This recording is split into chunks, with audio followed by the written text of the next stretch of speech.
नमस्कार दोस्तों, मैं सीमा सिलावट आप सभी का बहुत बहुत स्वागत करती हूँ मेरी इस वीडियो में। ज्योतिष शास्त्र को समझने के लिए जिस तरह से कुंडली के जो 12 घर हैं उनकी जानकारी होना बहुत जरूरी है। 9 ग्रह हैं, उनके क्या क्या स्वभाव है, कौन कौन से देवता उनसे जुड़े हुए हैं, मूलांक क्या होते हैं, भाग्यांक क्या होते हैं, इन सभी की जानकारी होना बहुत जरूरी है। लेकिन अगर हम ज्योतिष शास्त्र की जड़ तक जाना चाहते हैं, 100% सही प्रिडिक्शन निकालना चाहते हैं किसी भी जातक के बारे में, उसकी लाइफ के बारे में, उसके जीवन में होने वाली घटनाओं के बारे में, तो उसके लिए नक्षत्र पर अपनी पकड़ मजबूत होना बहुत जरूरी है। क्योंकि कई बार देखा जाता है कि जातक की कुंडली में तो सब कुछ अच्छा अच्छा दिखाई दे रहा है, बहुत ज्यादा योगकारक ग्रह दिखाई दे रहे हैं, लेकिन उसकी जो जीवन है, उसकी जो लाइफ है वो संघर्ष भरी है, समस्या भरी उसकी लाइफ है।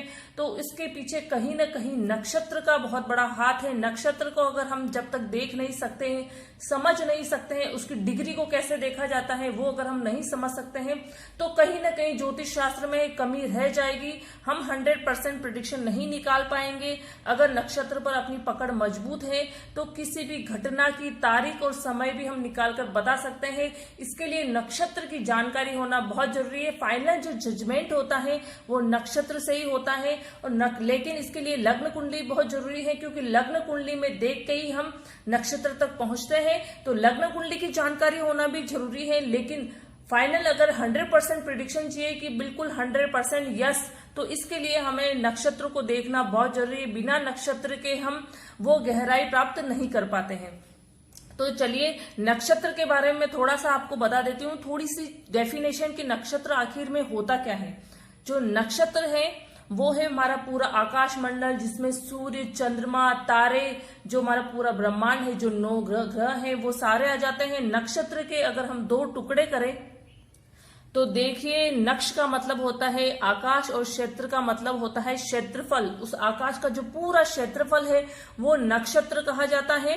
और नक्षत्र की जो डिग्री है वो है 360 डिग्री। 360 यहाँ पर मैं आपको जो लग्न कुंडली में जो राशियां होती है उसकी डिग्री कैसे निकाली जाती है, और जो नक्षत्र में 3 नक्षत्र होते हैं, हर राशि में जो 3 नक्षत्र होते हैं उनकी डिग्री, उनका क्षेत्रफल कैसे कितना होता है वो कैसे निकाला जाता है, वो मैं आपको थोड़ा बता देती हूँ कैलकुलेशन से। नक्षत्र के जो पूरा है, नक्षत्र हमारा 360 डिग्री का है। राशियां हमारी जो कुंडली में जो घर होते हैं, जो भाव कहा जाता है, जिनको कुंडली में जो भाव होते हैं वो होते हैं 12 घर 12 भाव। तो 360 में अगर हम 360 को 12 से डिवाइड करते हैं तो 30 डिग्री आता है। ये हमारा जो कुंडली में जो 12 घर होते हैं, हर घर का जो क्षेत्रफल है वो 30 डिग्री है। फिर जो नक्षत्र होते हैं वो हमारे टोटल नक्षत्र होते हैं 27 को 360 में अगर 27 से हम डिवाइड करते हैं तो 13 डिग्री 20 मिनट का ये जो क्षेत्रफल आता है वो है नक्षत्र। यहाँ पर देखिए नक्षत्र होते हैं अश्विनी, भरणी और कृतिका। तो जो नक्षत्र होते हैं ये इनका देखिए 0 से 13 डिग्री 20, फिर 13 से 20 से 26 से 40। तो इन दोनों का जो भी बीच में जो डिफरेंस आएगा वो 13 डिग्री 20 का, मतलब जो नक्षत्र का जो क्षेत्रफल है वो 13 डिग्री 20 का क्षेत्रफल आता है। हर राशि के पीछे 3 नक्षत्रों की ऊर्जा पाई जाती है। मतलब जो राशि है उसकी ऊर्जा, जो राशि का स्वामी है उसकी ऊर्जा तो उस जातक के पास होगी, लेकिन उस राशि के पीछे जो 3 नक्षत्र है उनकी ऊर्जा भी उस राशि को मिलती है। फिर बात आती है कि किस नक्षत्र में वो जातक पैदा हुआ है, वो हम डिग्री से देखेंगे। देखिए नक्षत्र का सबसे ज्यादा प्रभाव देखते हैं तो हम एक सूर्य राशि देखते हैं, एक चंद्र राशि देखते हैं और एक लग्न राशि देखते हैं। बाकी दूसरे ग्रह भी हम देख सकते हैं। जब ग्रह की दशा अंतरदशा चलती है, मान लो किसी ग्रह की दशा अंतरदशा चल रही है, कोई मारक है या मारक ग्रह हो गया, उसकी दशा अंतरदशा चल रही है, तो वो कैसे रिजल्ट देगा, तो वो किस नक्षत्र में गोचर कर रहा है, वो राशि किस नक्षत्र में गोचर कर रही है, उससे हम उसका नक्षत्र देखेंगे और फिर फाइनल जजमेंट निकलेगा कि अभी कौन से मारक ग्रह की दशा अंतरदशा चल रही है, उसको जातक को कैसे रिजल्ट मिलने वाले हैं। लेकिन जो मेन पॉइंट है किसी जातक के स्वभाव को समझने के लिए, तो उसके लिए सूर्य राशि, चंद्र राशि और लग्न राशि देखी जाती है। मोस्ट इंपोर्टेंट क्यों? क्योंकि जो सूर्य राशि है वो जातक के आत्मा का प्रतीक है।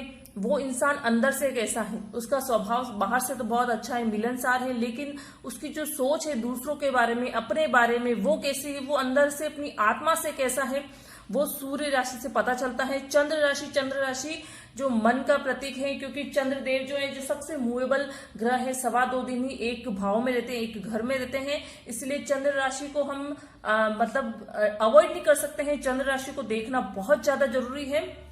चंद्र राशि प्रतीक है मन का।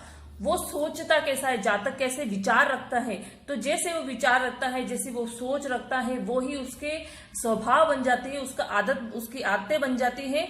तो उसका स्वभाव जानने के लिए, उसके आचार विचार जानने के लिए चंद्र राशि को देखना बहुत जरूरी है। और लग्न राशि है, वो है उसके जातक के शरीर का, उसकी शारीरिक बनावट कैसी है, वो दिखता कैसा है, उसके बाल कैसे होंगे, उसकी आंखें कैसी होगी, उसका रंग कैसा होगा, उसकी कद काठी, उसकी हेल्थ, इसके हाव भाव कैसे होंगे, वो सारे लग्न राशि से, क्योंकि वो शरीर को दर्शाते हैं। तो ये तीनों राशियां हम देखते हैं। ये तीनों राशियां नक्षत्र में कहां पर गोचर कर रही हैं, वो उस राशि का, वो उस जातक की जो राशि है उसका नक्षत्र होगा कि वो किस नक्षत्र में पैदा हुआ है। तो चलिए आगे बढ़ते हैं। इस वीडियो में हर राशि के पीछे 3 नक्षत्रों की ऊर्जा होती है, और यहाँ पर आज हम बात कर रहे हैं मेष राशि की। और मेष राशि में अश्विनी नक्षत्र के बारे में मैं बता चुकी हूँ, और आज भरणी नक्षत्र के बारे में ये पूरी वीडियो है। तो देखिए, अश्विनी नक्षत्र का जो डिग्री वाइज देखें तो 0 डिग्री से 13 डिग्री 20 मिनट इसका पूरा एरिया होता है, और इसका नक्षत्र लोड है वो है केतुदेव। फिर बात आती है भरणी नक्षत्र की। भरणी नक्षत्र के जो एरिया है, क्षेत्रफल है, वो 13 डिग्री 20 में से 26 डिग्री 40 मिनट का है, और इसके नक्षत्र लोड है, नक्षत्र स्वामी है, वो है शुक्रदेव। फिर बात आती है तीसरा जो नक्षत्र है वो कृत्तिका नक्षत्र, 26 डिग्री 40 मिनट से 10 डिग्री इसका जो क्षेत्रफल है, और नक्षत्र स्वामी है इसके सूर्यदेव। मान लीजिए किसी की जातक की कुंडली में जो मेष राशि है, मतलब 1 नंबर जहां कुंडली में लिखा हुआ है वो हो गई मेष राशि, क्योंकि सबसे पहले नंबर की राशि है ये, और वहां पे चंद्रदेव बैठे हैं, तो उस जातक की ये नाम राशि हो गई है। इससे उसका जो हाव भाव है, उसका स्वभाव है, उसका नेचर पता लगता है। तो चंद्र राशि की ये जो चंद्रदेव है उसकी डिग्री कितनी है, मान लीजिए उसकी जो डिग्री है वो 5 डिग्री है, तो ये 0 से 13 डिग्री 20 मिनट के बीच में 5 डिग्री उसका ये एरिया आ जाए, तो अश्विनी नक्षत्र का, उसका जो नक्षत्र है उसका, उस राशि का तो अश्विनी नक्षत्र हो जाएगा। मान लीजिए 13 डिग्री 20 के मान लीजिए 15 डिग्री आ गया, तो वो भरणी नक्षत्र में होगा। और 26 डिग्री 40 से मान लीजिए 27, 28 या 29 डिग्री आ गए तो कृत्तिका नक्षत्र में होगा। और मान लीजिए सूर्यदेव है, सूर्यदेव 1 नंबर के साथ बैठे हैं किसी कुंडली में, 1 नंबर मतलब मेष राशि के साथ में, और सूर्यदेव की आप डिग्री देखिए, सूर्यदेव की डिग्री मान लीजिए कि 16 डिग्री है, तो 16 डिग्री में यहाँ पर देखिए 16 डिग्री में भरणी नक्षत्र में सूर्यदेव होंगे। तो भरणी नक्षत्र में नक्षत्र के स्वामी कौन से हैं, शुक्रदेव। तो शुक्रदेव का जो स्वभाव है, शुक्रदेव की जो आते हैं, उसके जो विचार है, वैसा ही उसकी आत्मा होगी, उस जातक की जो आत्मा है वो वैसे ही होगी। और मान लीजिए लग्न राशि है, लग्न राशि की जो डिग्री है वो 13 डिग्री 20 से 26 डिग्री 40 मिनट के बीच में आ रही है। तो जो लग्न राशि जो है वो उसका नक्षत्र होगा भरणी नक्षत्र। तो भरणी नक्षत्र का स्वामी है शुक्रदेव। तो जो लग्न राशि मतलब उसका जो शरीर है जातक का वो कैसा होगा, जो शुक्रदेव की जो बनावट है, शुक्रदेव के जो हाव भाव है, शुक्रदेव का जो रंग रूप होता है, वो ही जातक का जो भी शरीर है, उसकी शारीरिक बनावट है वो वैसी होगी। तो ऐसे हम नक्षत्र की जो डिग्री है उससे देख सकते हैं कि वो राशि किस डिग्री में गोचर कर रही है। भरणी नक्षत्र का मतलब क्या होता है, भरणी नक्षत्र का मतलब होता है पालन पोषण करने वाला, भरण करने वाला। और क्योंकि इसके जो देवता है भरणी नक्षत्र के जो नक्षत्र लोड हैं वो है शुक्रदेव, तो प्रेगनेंसी, कंसीव करना, ये जो बातें हैं इनसे इस शुक्रदेव जो यहाँ के लोड हैं इनसे इनका संबंध होता है। इस नक्षत्र का जो सिंबल है वो है फीमेल रिप्रोडक्टिव ऑर्गन, मतलब जो स्त्री का जो योनि अंग होता है, प्रजनन अंग होता है, और जो इसका सिंबल होता है वो भी ऐसा ही होता है, जो 3 डॉट होते हैं और उससे ये जो पूरी योनि का ऐसा शेप बनाया जाता है, तो वो इसका भरणी नक्षत्र का सिंबल माना गया है। और इसके जो नक्षत्र देवता है वो है यम देवता, और इस नक्षत्र का जो शुभ रंग है वो है लाल, रक्त वर्ण जो होता है वो लाल रंग इसका शुभ रंग है।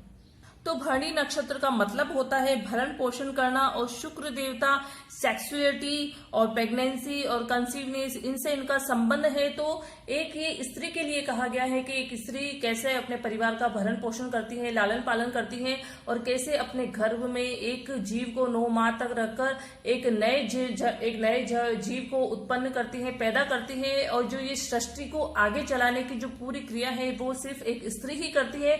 तो इसीलिए ये जो भरणी नक्षत्र का जो सिंबल है वो भी योनि अंग है, जो स्त्री का अंग है, प्रजनन अंग, उसी का ये जो सिंबल है वो भी यही है। और इसका जो संबंध है वो कहीं ना कहीं सेक्सुअलिटी और प्रेगनेंसी, कंसीवनेस, इनसे इनका संबंध माना गया है।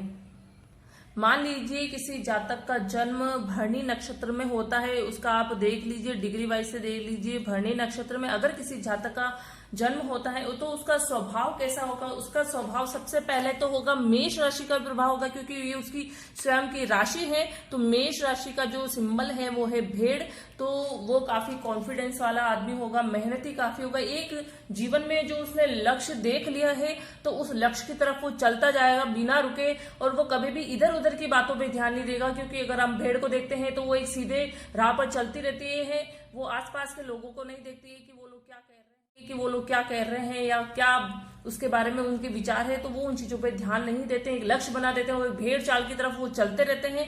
तो ऐसा ही मेष राशि वाले जो भी हैं उन लोगों का स्वभाव होता है। थोड़ा सा क्रोधी स्वभाव भी होता है, बहुत जल्दी हर बात पे तुनक जाते हैं, तो ये उन लोगों का स्वभाव होता है।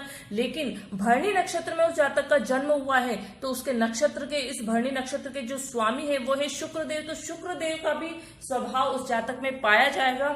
शुक्रदेव का ये स्वभाव होता है कि शुक्रदेव काफी मिलनसार होते हैं, हंसमुख होते हैं, सुंदर, क्योंकि जो शुक्रदेव है वो काफी सौम्य ग्रह माना गया है।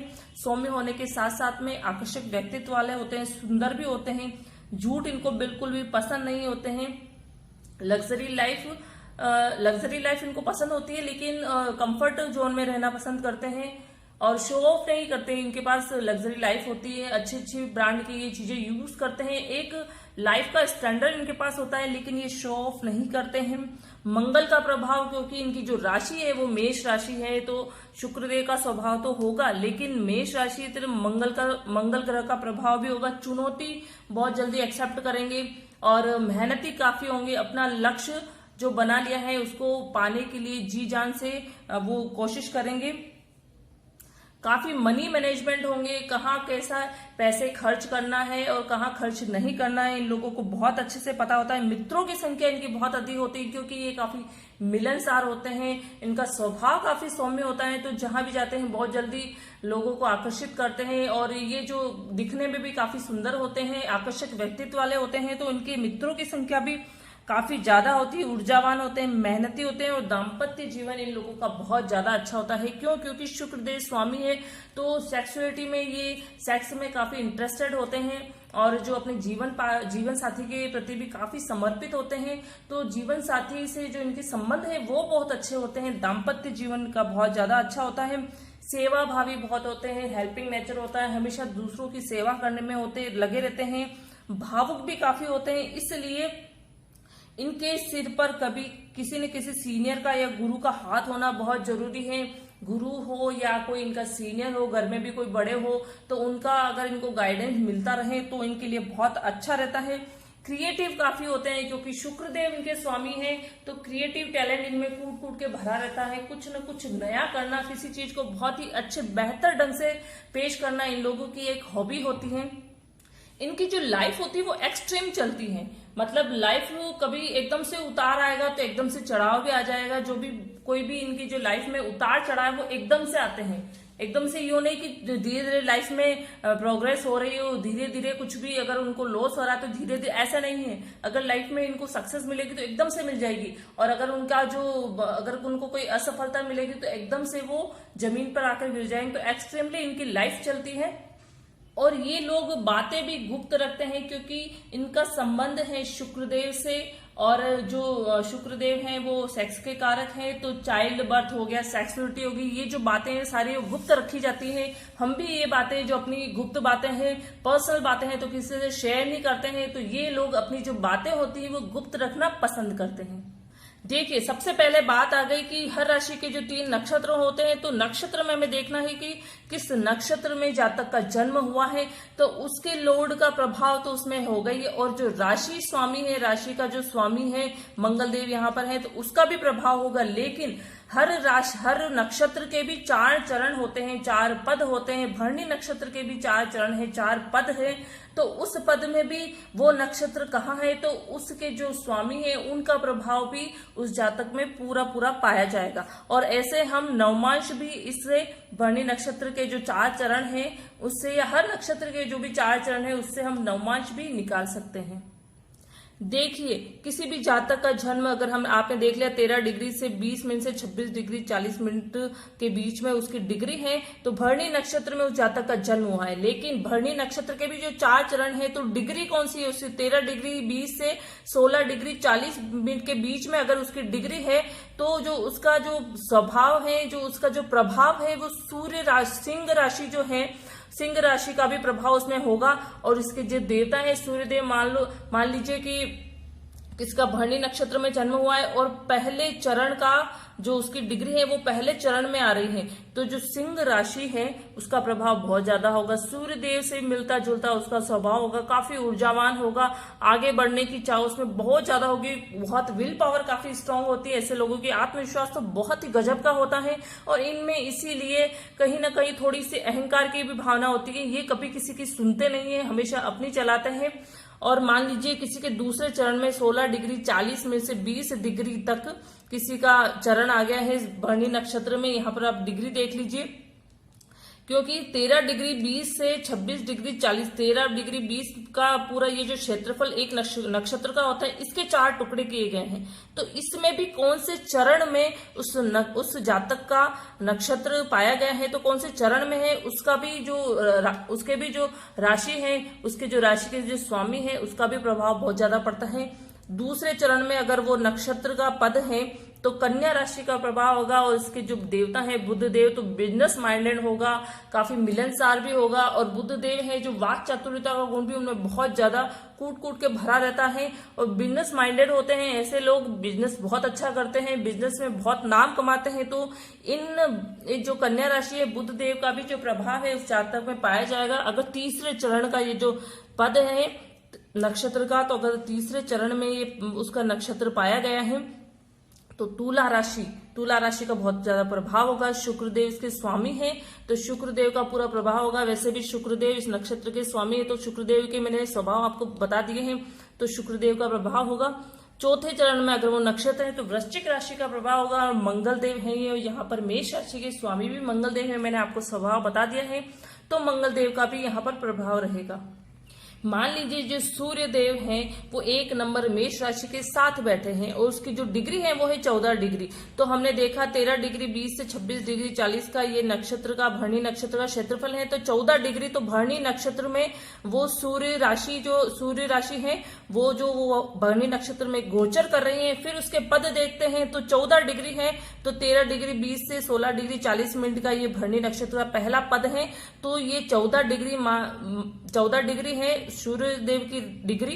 तो यहाँ पर पहले चरण में वो गोचर कर रहे हैं, तो पहले चरण में गोचर कर रहे हैं तो उसका प्रभाव पूरा सिंह राशि में भी होगा।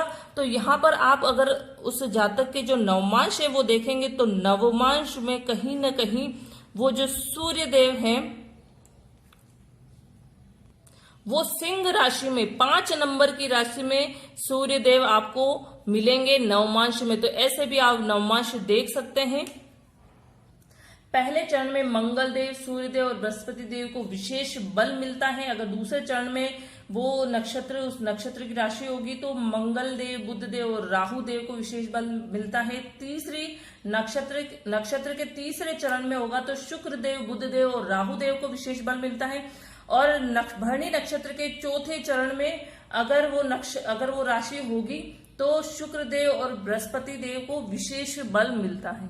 भरणी नक्षत्र में बच्चों से संबंधित कोई भी कार्य हो, बच्चों से संबंधित कोई भी डिसीजन लेना हो, कुछ भी काम हो तो वो आप कर सकते हैं।